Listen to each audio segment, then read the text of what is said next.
I'm Professor Brad Fulton, and welcome to my Stats podcast. This is an edited audio recording of my course. Each lecture is its own episode, and there's a total of 24 lectures.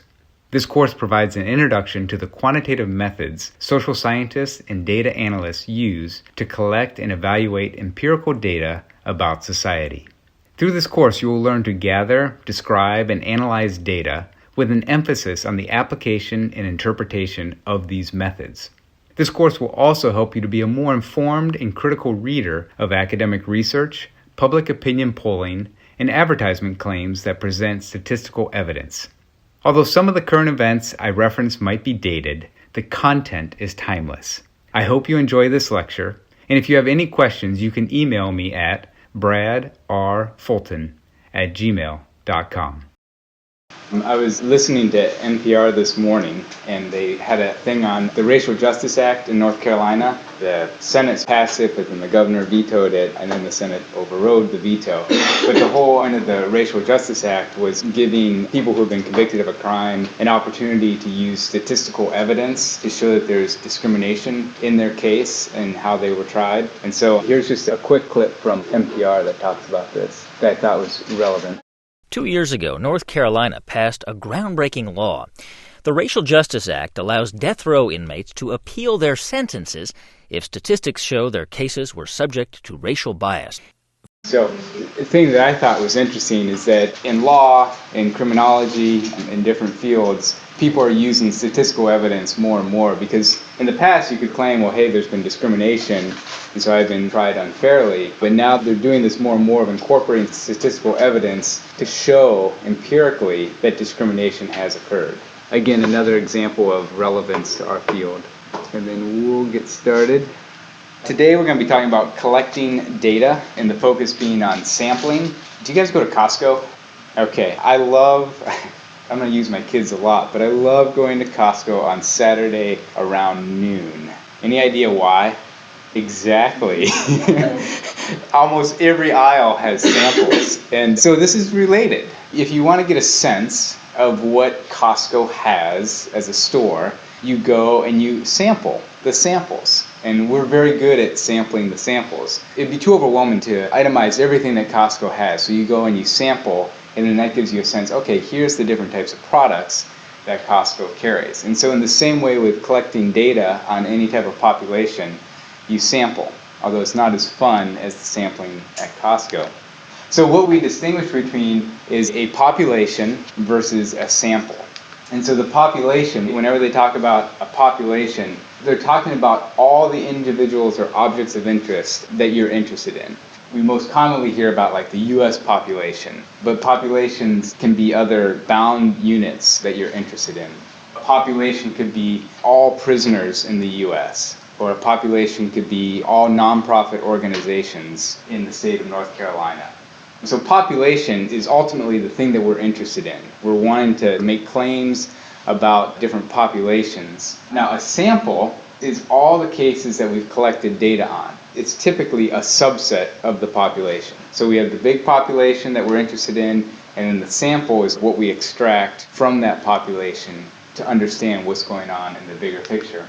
And so then the key mechanism here is statistical inference. It's basically the process of using data gathered from the sample to gain information about the whole population. So the big picture, if you want to look at it more visually, is we have this population that we're interested in, and it can be all types of populations, and then we pull a sample from it because it would be unreasonable and probably not economically feasible to do the whole population. So you take a sample, and this is known as sampling. But this is actually much more difficult than you would think. But then ultimately we then gather information about this sample, and then we can make inferences about the larger population. So what are some reasons why researchers would gather data from a sample of the population rather than gathering data on the entire population? Too big of a number. Too big of a number, okay. Any others, Brittany? It's impossible to ask every single. Okay. If you're looking at the United States population, it's impossible to ask every single person. To get every person, yeah. Economically and technically feasible. Yep, very good. Take way too long. Take way too long, exactly. Although what's interesting is the census is unique in that they actually do count every person. Now they have like the short form that everyone fills out, and then the long form that only goes to a subset of the population. But there are times when you can do a census, but in general, it's just all around better, more efficient to get a sample, and ultimately we can get the same results or the same answers by looking at the sample. And that's what statistical inference is, how you can take information from a sample to project it out onto the whole population. But there's problems with sampling. Here's an example. How many of you remember the 2000 election? So Florida was an interesting state. On the news at 8 p.m., they said Gore takes Florida. And then about, 6 hours later, they changed their mind. And they said, no, Bush takes Florida. And then for another month and a half, they went back and forth trying to figure it out. But what was interesting is at 8 p.m. and at 2 a.m., not all the votes have been counted. And so they were taking a sample of votes casted and projecting out who the winner would be. Now, if you're watching the news that night, you just saw tons of bantering going back and forth. And I'm going to show you a clip from one of the guys who was talking about the errors with this projection. What I want you to do, though, is listen to the different problems or challenges with taking a sample and using that sample to project out to the total population. Everybody goes down, everybody comes from somewhere else in the Caribbean, goes to there as a result, and it's kind of a kaleidoscopic state. I still go back to this thing I did with Pat Caddell. How in God's earth do you project when you're only halfway through a game, who's going to win the whole game when you're dealing with Cuban Americans, Caribbean Americans, Haitians, you're dealing with Dominicans, you're dealing with snowbirds from Minnesota moved down south, you've got New Yorkers living in the Gold Coast. How do you do it? How do you project a state like that? Paul, I'll give you a break. How do you project a state like that with half the returns in? Well, I'm sure they have models to do it, Chris, but you have to Without understand, the absentee ballots, how do you I model spent 16 that? years of my life affecting elections, not predicting them. Nobody Right. paid me to predict an election, right? They Right paid me now, they you're pay me a bunch of being money. paid to I go, analyze. Oh, no, so what they do is they get the exit polling. Right. Right? Then what they ought to do, and I think they do, is take a look at key targeted precincts that often serve as bellwethers. They model that against Can you do that with previous absentee elections. ballots out there of this proportion? It depends on how many there are and what the traditional performance. Now, absentee ballots in most states trend Republican, but in Florida, you have a whole lot of seniors who may well be voting absentee who are very Democratic. Okay, just in that short clip, what are some potential sampling biases or problems with sampling that you heard or picked up on? They were talking about the variety of different people who live in Florida, Mhm. and they tend to be really scattered voters. So if Uh-huh. you only take one precinct, like they said, they're more likely to be like the age difference in Florida with people moving down there. So it's really hard to just take parts of it and see that. Exactly. Any others that you guys heard? What about the comment where he said, how can you project the outcome when you're only 50% of the way through the game? Is that a valid concern? Or if you only have 50% of the votes collected, could you make an estimate, a pretty strong, convincing estimate? Yeah. Like he used the analogy of a game. Mm-hmm. But sometimes you know you're going to win the game halfway through, so it just depends. Like there's Uh-huh. some states you're going to be able to predict right now who's going to win and you're going to be right. Yeah. But in like Florida being the example, probably not, because it could go so many different ways. Uh-huh. A game is a harder one to predict the outcome. But let's say with votes, there's 100,000 votes and you've already counted 50,000 of them. Do you think it's possible to just stop right there and say with almost absolute certainty who the winner would be? I mean, actually, like who's picked more of those 50,000? Uh-huh. Yeah. Let's say there's candidate A and candidate B. If candidate A has a really high proportion of those 50,000 and candidate B has few, it's almost like impossible for candidate B to catch up, because you know candidate B is not going to get all of the other 50,000 votes or whatever. And actually, if you watch any type of election, it's phenomenal, and you can probably see it most vividly in those situations where it's like 4 p.m. and 38% of the votes are counted, and they've already called the election. And you're kind of like, well, how can they do that? I mean, there's still more votes out there than the ones that they've counted, so how would they know?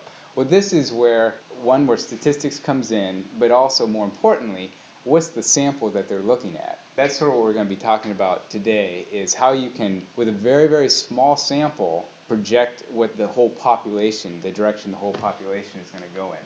But before we do that, we're going to talk about different potential sampling bias, which can throw this off. If you have the wrong sample or a bad sample, then you can't make any type of projections. So sampling bias occurs when your sample doesn't reflect the population. It's skewed in some direction, and it's just not a clear reflection of the population. We already covered this. In what ways could the sample have been biased in the projected Florida elections? They might have only been looking at a few precincts, and those precincts were maybe dominated by Cuban Americans, and Cuban Americans were more inclined to vote Democrat, and they weren't pulling from precincts that were high numbers of retirees who would be inclined to vote Republican, or they didn't even have information on a huge population of absentee ballot people. So when they're trying to project for the whole state, you need to make sure that your sample includes all the potential participants. So the absentee ballot people weren't even included in their estimations. Ultimately, if sampling bias exists, we can't make accurate inferences about the population. So we can make inferences, but they're not going to be accurate. And that's really what we want, is accurate inferences. And inferences, again, it's one of these terms that you're going to hear a lot. It's not one that you use in everyday language. But it's what can we infer, or what can we conclude about the population based on this information? I mean, you're going to hear inference a lot. What can we know as a result of this information? So you have population, and that's usually signified with a capital N, and capital N is in reference to the number in the population. Then through sampling, you gather a smaller sample, which is little n. And so little n is the size of your sample. So these are important distinctions. Large N is the total number of people in the population. Small n is the number of people in your sample. So the goal is to select a sample that resembles the population but is smaller. Because technically in Florida, they could have went to every single person and say, how did you vote? Or actually, they could have just looked at the ballots and counted every ballot, but they wouldn't know until a couple of days later. In fact, it was a month and a half later, after they did count every single ballot. Let's say we're doing a study and we want to know what proportion of Duke students took a course during summer session. So you think of, what is our population? Duke students, okay? So we want to know about all Duke students, but we don't have the money or the time to ask every single Duke student. So we're going to take a sample, and from that sample project out and make an inference about the whole population. So in what ways would the sample be biased if the sample was every student in this class? You know, I want to know all Duke students, and I'm like, okay, I'm going to ask these guys. How would it be biased? Lord, when are you asking me? If you're asking it now, we're already here. Uh-huh. So that's we biased that way. Yeah, exactly. You actually are all in summer sessions. If I did my study, I would say, oh my goodness, I took a sample of Duke students and every single one of them was taking summer session classes. It's amazing. Every Duke student takes summer session classes, or at least all the ones I talked to. A little bit more tricky, and I think Brittany touched on this. What if I asked every student who's an athlete? So I said, okay, yeah, you're right. I shouldn't ask people in my summer session class, use that as my sample. But what if I said, okay, well, I have good access to the athletic department, and so I'm just going to go throughout the athletic department, look at every team roster, and ask, is this person taking summer session? In what ways would the sample be biased? A lot of athletes are required to be here. Okay, so even though not all athletes are taking summer session, there's a higher proportion, or they're more likely to. So what if I did this? I said, okay, well, I'm just going to look at the roster for the sociology department and use that as my sample. Would that be reflective of all Duke students, or would that have bias? We need some other people engaging. Rachel? Well, because you're only asking like one major. Uh-huh. So that wouldn't reflect every, and maybe like some classes aren't offered Okay. in the summer, so they wouldn't stay. Sociology is more likely to be offered in the summer. Yeah. Say I was limited to these three. Which sample would be the least biased? Sociology department? Why? Like they said, athlete forced into it. I mean, a sociology department, it's more not everyone's athletes. There's all kinds of students. Yeah. So it is also a small sample of like the Duke population. Uh-huh. Yeah. So it's not necessarily the best sample, but it's more reflective of the whole population, especially compared to if I just sampled this class. Okay, so what would be a good sample to use in order to make inferences about all Duke students? What would you guys recommend? If I gave you this problem and I said, I want to know what proportion take summer session, I'm not going to let you count every single student, how would you get a sample? Where would you pull your sample from?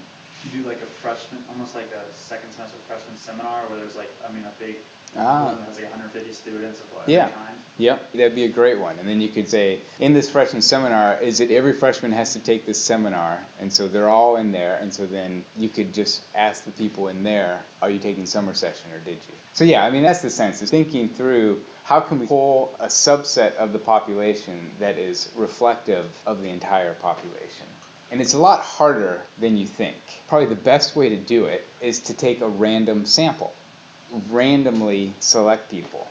The way a random sample works is, imagine putting the name of every Duke student into a hat and then drawing out the names at random to form a sample. Okay, so this is an example of a random sample that was done with the 2008 election. So it says Gallup poll. How many of you heard of Gallup poll? They do public opinion research on a wide variety of things, but a lot of things they do is with elections. So they took a random sample of 2,847 Americans, and it says 52% of those sampled supported Obama. So when they did a random sample, they sort of have a list of all the names of people in the US, and they randomly select 2,847 people.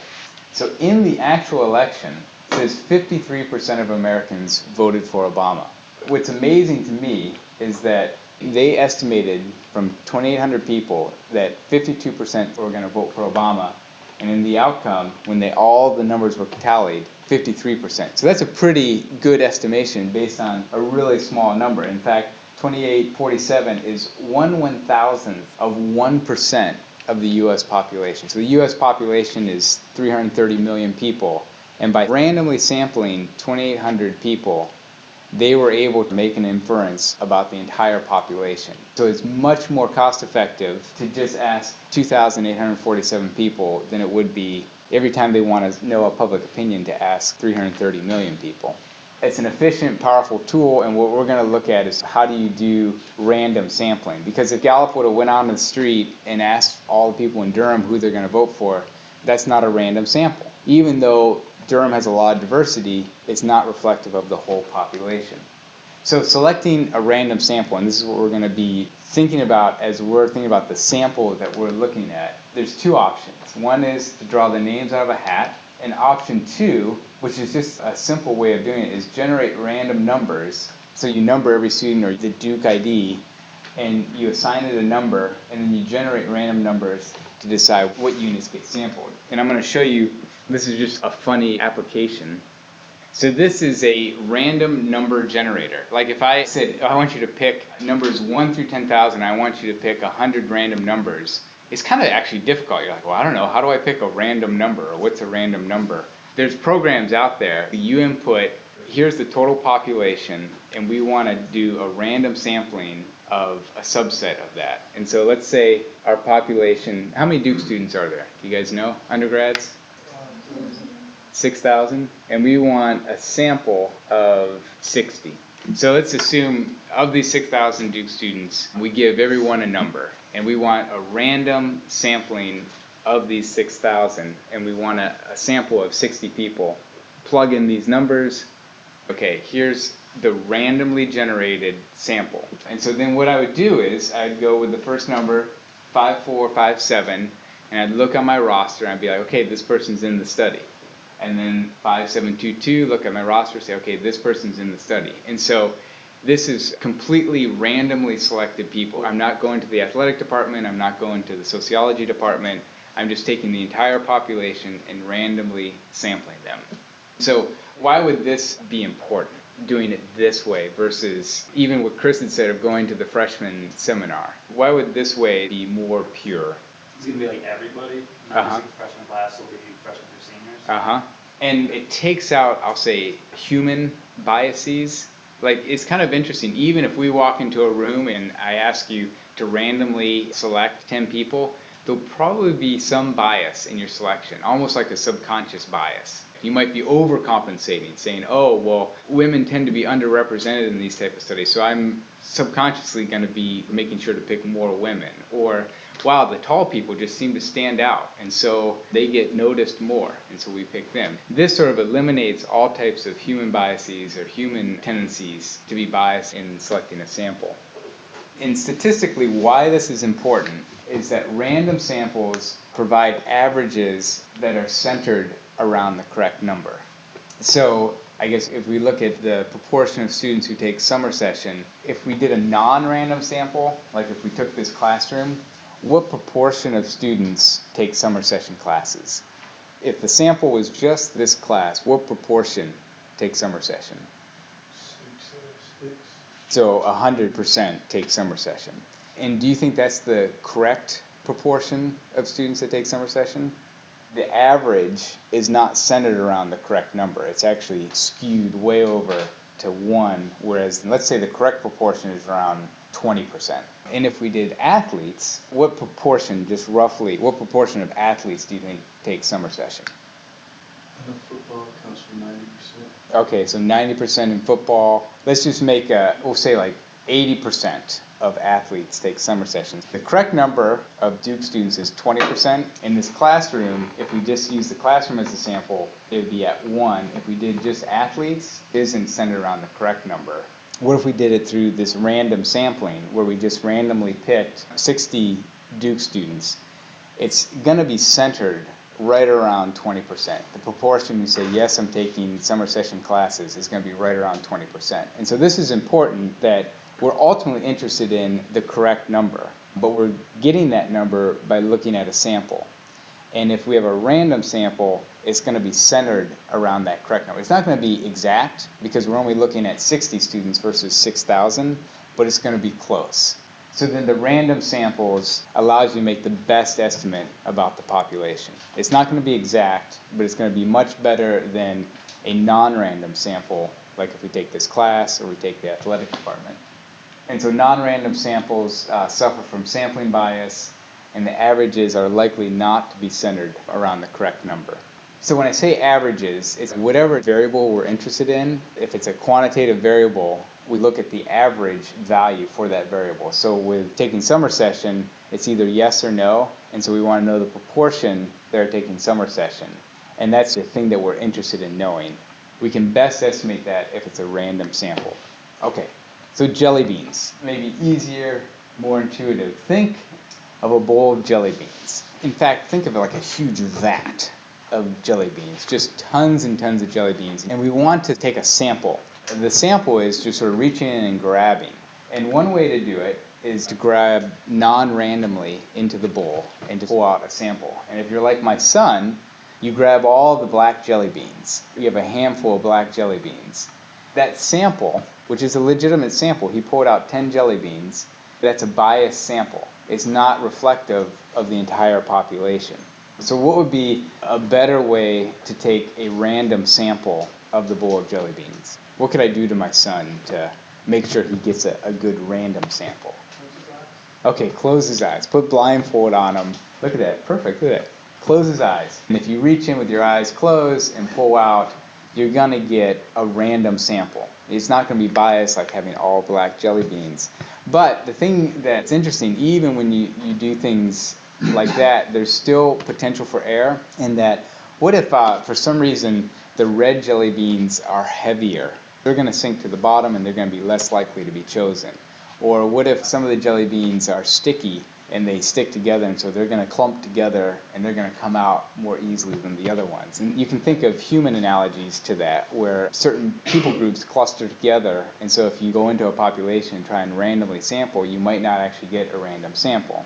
So that's where literally the random number generator is probably the most commonly used thing, because it's a purely random selection. And so whatever your population is, you assign them a number, you go to that little computer program or other ones and just say, okay, give me 60 random numbers and that's how I'm going to pick it. Versus trying to think of some scheme of how to do it and try and be as unbiased as possible, because you'll end up being biased in some way. So, and the reason why this is important is when you look at statistical claims, one of the big questions you need to ask people is, well, who was sampled and how was that sample generated? Because that will give you a lot of insight into, is this a robust claim? Does it have problems because of who was asked? Basically, each unit of the population has the same chance of being selected. So moving on, sampling challenges. So while a random sample is ideal, it's not always feasible. So a list of the entire population might not be available. An example would be, one of the things I study is churches in the U.S. And there is no list of all the churches in the U.S. You could probably help me with this. How could I get a list of all the churches in the U.S.? Most churches have like hierarchies, so if you're looking at Catholic churches, if you went to the bishop's office, you would provide a list of all of the Catholic churches. Okay. But then you'd have to go through every denomination, and then some of them don't have hierarchies or their own church. Yeah, and that's a pathway that we went down was, okay, well, let's just go to all the sort of national governing bodies of these denominations and ask them for a list. And actually we got quite a few, but then someone said, well, wait, there's some non-denominational churches or unaffiliated churches. And in order to take a true random sample, you need to make sure that you have the whole population. What's another way that we could cross-check and make sure we have the entire population? Google? Yeah, so we could do a search, and that's actually the next thing that we did was we just Googled and got all these churches, but some were not in that. What? You said they weren't online? Yeah, so there's some churches out there that are not online. So even though Google would be good, in order to take a truly random sample of the entire population, you need to know everyone that's in the population. So with Duke students, it's easy because you kind of know. But as you sort of go out to bigger studies, it's not always easy to have the entire population or a list of the entire population. And even some great ideas of what both of you had are really good, but they only get 90%. And so when we would do our study, it would leave out the characteristics of churches that are non-denominational or that are lower income and don't have a web presence. Our study wouldn't really be, in fact, our study would say 100% of congregations have a website. And you go, wait, why? That doesn't seem right. And then you'd ask, who did I sample? I said, well, we sampled every church that had a website. So that's where you see problems with studies if you're not sampling from the entire population or taking a random sample. Another one, it may be too difficult to contact all the members of the population. Say we're wanting to do a polling of all people in the U.S. What are some members of the U.S. population that might be difficult to contact? Okay, yeah. If you want to make sure that Amish were represented in the study, or at least had the potential to be in it, you'd have to maybe go to their house. That's a good one. Any others that you guys can think of? My 4-year-old son, he's not difficult to contact, but it might not be the best person to include in the study because if we're interested in income and things of that nature, I might say, well, okay, yes, we're interested in the entire U.S. population, but let's say everyone that's at least 18 years old. Because the people under 18, for legal reasons and other reasons, it might just be difficult to pull them away for an hour and say, can you do this survey? Other populations would be people in prison. You don't have access to them, as much access to involve them in studies. And so you'll notice a lot of times with surveys, they'll say, this is a study of the U.S. population of all people who are non-institutionalized or not in like a prison or some other institution that prohibits them from being accessed. And so that's the reason why they'll include that. So as I was saying, sometimes your population might need to be altered. If we were, again, let's say Duke students in summer session, we might say all Duke students who are not studying abroad, because like we don't want to spend the money or time to get in touch with the study abroad students. So you need to define your population in a reasonable way and then sample from that population. So you might initially want to know about every Duke student, but you're like, it's too hard to maybe get that population listed. So let's just say the ones that are studying in the US at Duke. And then you can only make inferences about the population that you circumscribed. So then there's this idea of quasi-random sampling. You have this large population, you want to take a subset of the population. And so we're doing a study where we want to estimate the average number of hours that Duke students spend studying each week. So what are the potential problems associated with the proposed sampling techniques? We don't have, let's say, the money to do this random number generator thing because we're just going to go out and do it. And so we say, okay, we want to know the average number of hours that Duke students spend studying each week. Let's go to Perkins Library and ask all the students there how much they study. What are the potential problems associated with this sampling process? Yes? The library is typically where people study, so most people that would be in the library would be studying. Okay. Let's say that the correct number, the true number of average hours that Duke students study is 10 hours a week. But if we went into the library and sampled 60 people, what do you think would be the average number of hours represented by that sample? If 10 hours is the population average, just a rough estimate. It would be a little higher. Okay.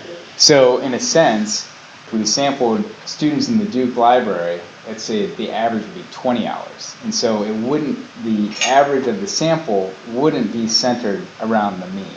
This is an important point, that if your estimate is way over here and skewed, you can't make a good inference about what the true number is. And basically the concept behind this is sampling units based on something related to the variables you're analyzing. So if you want to know about hours studying and you go into the library and ask those people, just as Chelsea said, it's going to be skewed towards the thing that you're trying to measure. Okay, here's maybe a trickier one. You email all Duke students and ask them how much they study and use all the data you get. So somehow you get access to the universal email. You just spam everybody and say, quick question, how many hours do you study each week? What's a potential problem with this sampling technique? It goes to every student. Yeah. Could be because people who study more are always on their computers more often. Could be that. Okay. Maybe checking the emails more often than someone who doesn't.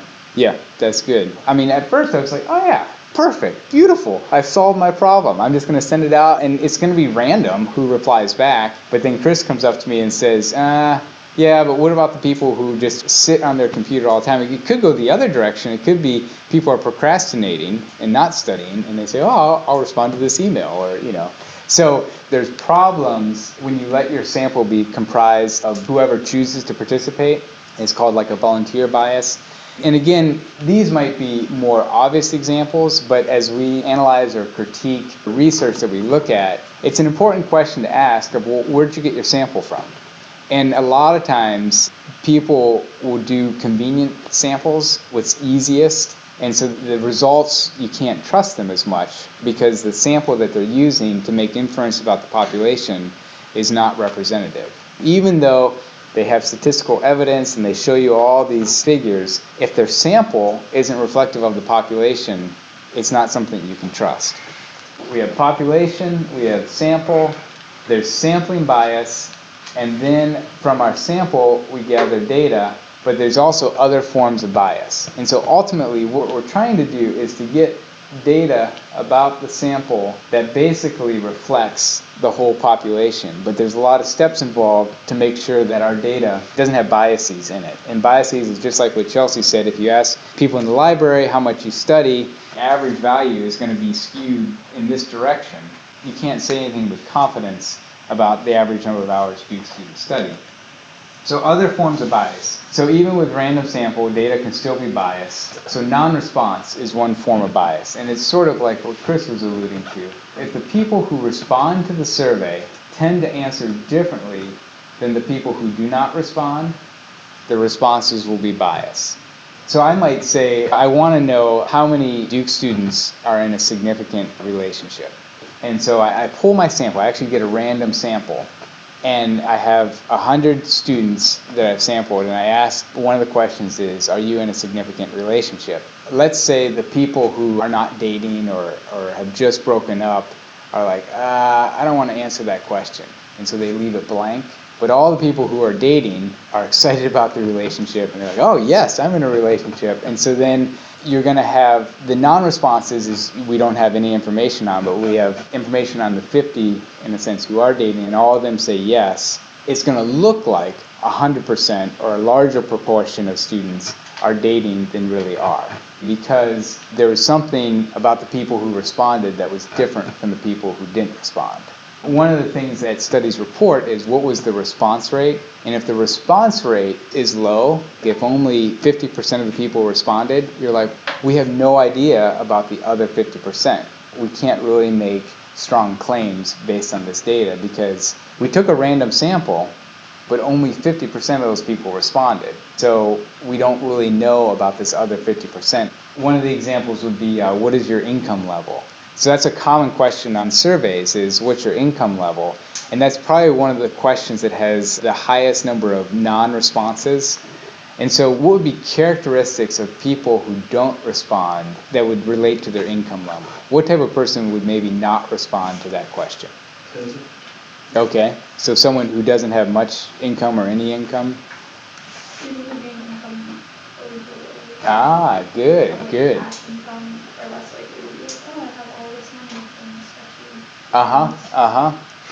Even people who are uber wealthy are kind of like, I don't really want to disclose that. So what you actually find is on both ends of the spectrum, perhaps the super wealthy and the super poor put no response.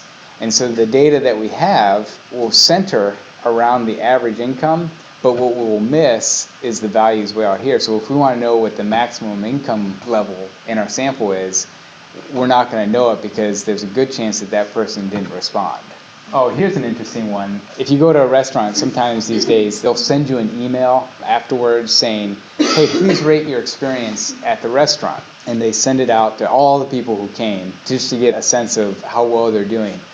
What problems would you see with this? Well, I mean, usually the people that are going to respond to someone who had a really good thing or a really bad thing, not people that just it was okay. Exactly. The managers are going to be kind of confused because they're going to be like, oh my gosh, like we're schizophrenic as a restaurant. Like some people just love us and are off the charts.